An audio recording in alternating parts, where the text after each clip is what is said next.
You're so hopeless. Dahil nagkamali ka, right? Nagkamali ka. Hindi na mabago yung buhay mo.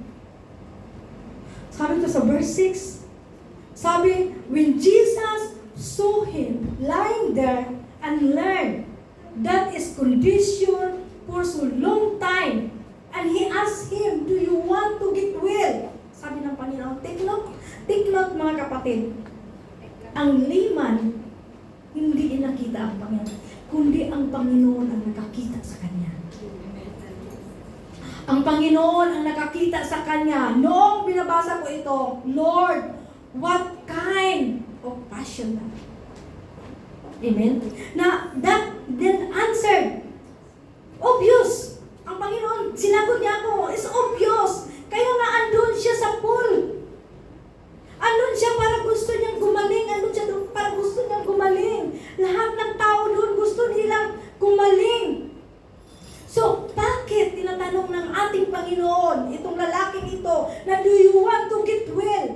Na alam naman ng Panginoon, obvious naman, na nandoon nga itong lalaki na ito, kahit gusto niyang gumaling. At ang lahat ng mga tao doon nakapalibot doon sa pool na yun ay puro may mga sakit, ibang mga sakit. Hindi makalakad, bulag, pero walang sakit doon na cancer. Amen? Wala, hindi pa uso. Bulag, hindi makalakad. Amen? Bulag ka sa katotohanan.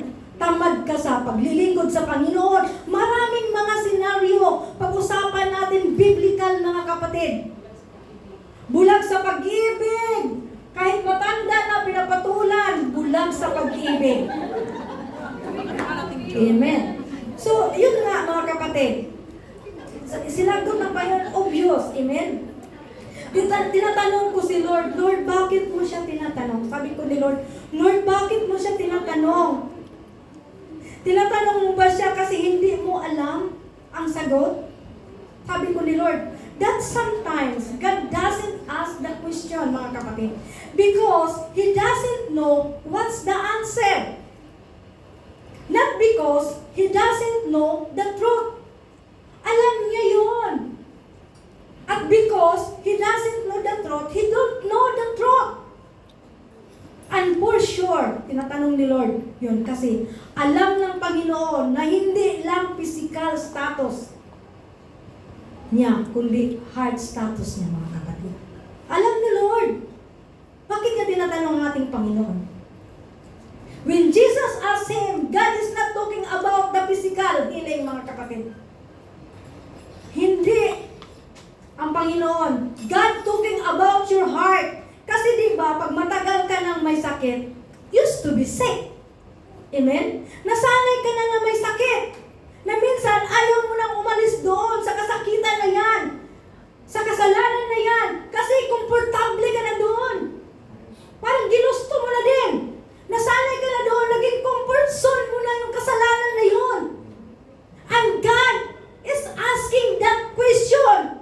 Because He wants to remind us na our situation na kailangan mo ng Panginoon sa buhay mo, mga kapatid. He asks that question to reveal your own motives, mga kapatid. Kung ano mang yung motibo mo ngayon sa puso mo, God knows, alam ng Panginoon. Kaya sabi ng Panginoon, do you want to get well? Sabi ng Panginoon. Tinatanong tayo ng Panginoon to give the chance to reveal our fear, our sin. Look, Adam. Tingnan nyo si Adam. Tinatanong ng Panginoon, Adam, where are you? Tinatanong ba siya ni Lord? Kasi hindi alam ni Lord kung saan siya. Alam ni Lord na nagtatago siya. Amen? God knows na He is hiding from the presence of our God. Alam ni Lord, pero bakit siya tinatanong ng Panginoon? Kasi para malaman ni Adan na siya ay nagtatago sa ating Panginoon.